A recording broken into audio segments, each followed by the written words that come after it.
దేవుని అతి పరిశుద్ధ నామానికి మహిమ కలుగును గాక. హోప్ ఫర్ టుడే వాక్య సందేశాలు ప్రతిరోజు వింటున్న మీ అందరికీ మన ప్రభువును మన రక్షకుడైన యేసుక్రీస్తు నామంలో లైఫ్ చర్చ్ వైజాగ్ నుంచి మీకు శుభములు తెలియపరుస్తున్నాను. 18వ కీర్తన 6వ వచనం. నా శ్రమలో నేను యెహోవాకు మొరపెట్టి తిని నా దేవునికి ప్రార్థన చేసి తిని ఆయన తన ఆలయంలో ఆలకించి నా ప్రార్థన అంగీకరించెను.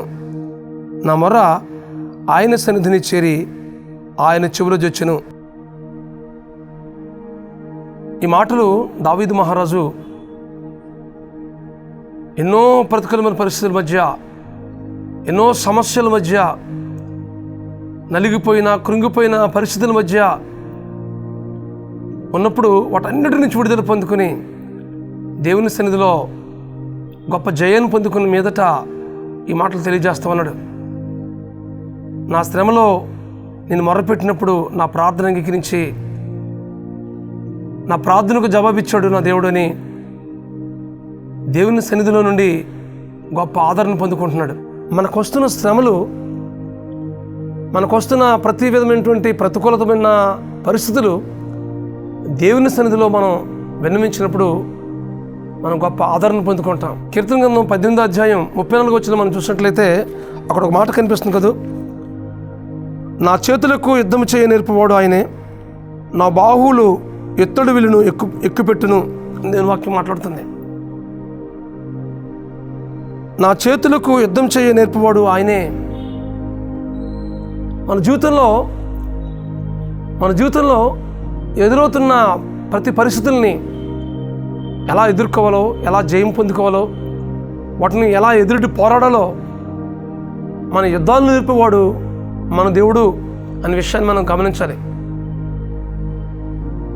ఏ సమస్యలు వస్తున్నాయో,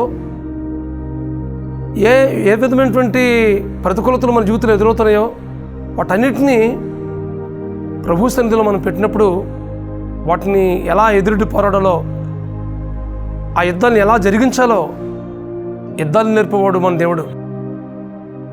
తద్వారా ఆ యుద్ధంలో మనకు జయమిచ్చి మన జీవితం ద్వారా దేవుడు మహిమ పొందడానికి మన పట్ల ఆయన కృప చూపుతాడు.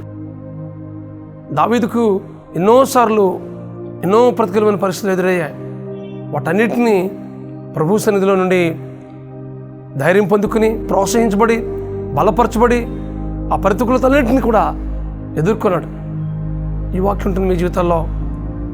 మీరే సమస్యలు ఎదుర్కొంటున్నారు? ఎలాంటి శ్రమల గుండా మీరు ప్రయాణం చేస్తున్నారు? ఏ విషయంలో నలిగిపోతున్నారు? ఏదైనా ప్రతికూలమైన పరిస్థితుల గుండా మీరు ప్రయాణం చేస్తున్నారా? ఈ సమస్య ఎప్పటికీ నాతోనే కొనసాగుతుంది, ఈ సమస్య నుంచి ఎప్పుడు విడుదల పొందుకుంటున్నా అని ఆ సమస్యను చూసి నువ్వు బాధపడుతున్నావా, కృంగిపోతున్నావా? అయితే ఇదైనా దేవుడు వాగ్దానం చేస్తున్నాడు, నీ శ్రమలన్నింటిలో నుంచి నీకు విడిపిస్తాను. ఎప్పుడంటే నువ్వు నాకు మొరపెట్టినప్పుడు. మనం ఆయనకు మొరపెడితే మన మొర ఆలకించి మన సమస్యల నుంచి విడిపించే దేవుడు మన దేవుడు. నువ్వు ఏ సమస్యలు ఉన్నప్పటికీ ఆ సమస్య అంతటినీ ప్రభువుకు అప్పగించు, నీ జీవితంలో గొప్ప కార్యం చేస్తాడు ఆయన. దానికి ఉదాహరణ దావీదే. దావీదు జీవితంలో ఎదురయ్యే ప్రతి పరిస్థితిని దేవునికి అప్పగించేవాడు. తద్వారా దేవుడు గొప్ప జయాన్ని ఇచ్చాడు. కాబట్టి మనం కూడా మన జీవితాన్ని సంపూర్ణంగా ప్రభువుకు సమర్పించుకుందాం. ప్రతి విషయాన్ని, ప్రతి ప్రతికూలతను దేవునికి అప్పగిద్దాం. దేవుని సన్నిధిలో మనం ప్రోత్సహించబడదాం. దేవుని సన్నిధిలో మన ఆదరణ పొందుకుందాం.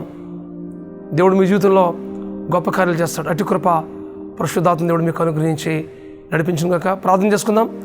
పరమస్వరూపుడా, మహాకృపగల మా తండ్రి, ఇదిగో ప్రభువా, మా శ్రమల్లో మీకు మొరపెట్టినప్పుడు మా ప్రార్థన ఆలకించి, మా ప్రార్థన అంగీకరించి ఆ సమస్యలన్నింటి నుంచి విడిపించే దేవుడు అని దనన్నా మాతో మాట్లాడారు ప్రభువా. మీకు స్తోత్రాలు.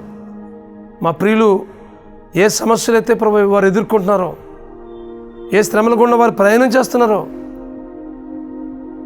ఎలాంటి ప్రతికూలతలు, ఆటంకాలు వారి జీవితంలో ప్రాకారాలుగా ఉన్నాయో వాటన్నిటినీ మీకు విన్నవించడం ద్వారా మీ సన్నిధిలో వాటన్నిటిని తెలియజేయడం ద్వారా వాటన్నిటిని పడగొట్టవలసిందిగా ప్రార్థిస్తున్నాను మా తండ్రి. మీకు స్తోత్రాలు. ప్రతి సమస్య నుంచి విడిపించు ప్రభువా. వారి జీవితంలో గొప్ప ఆదరణ తెచ్చండి, గొప్ప నెమ్మది తెచ్చండి ప్రభువా. దావీదు జీవితంలో జయమిచ్చిన దేవుడు వీరి జీవితంలో కూడా జయమిచ్చి మీరు మహిమ పొందమని ప్రార్థిస్తూ మీ కృపగల హస్తానికి అప్పగించుకుంటూ మా ప్రభువును, మీ ప్రియ కుమారుడును, ఆ రక్షకుడునైనా యేసుక్రీస్తు నామంలో ప్రార్థించి వేడుకుంటున్నాం మా పరమ తండ్రి. ఆమేన్, ఆమేన్, ఆమేన్. మీ శ్రమల నుంచి దేవుడు విడిపించి మిమ్మల్ని ఆదరించట్లో పరిశుద్ధాత్మ దేవుడు సహాయం చేసి నడిపించును గాక. God bless you friends. Have a wonderful day.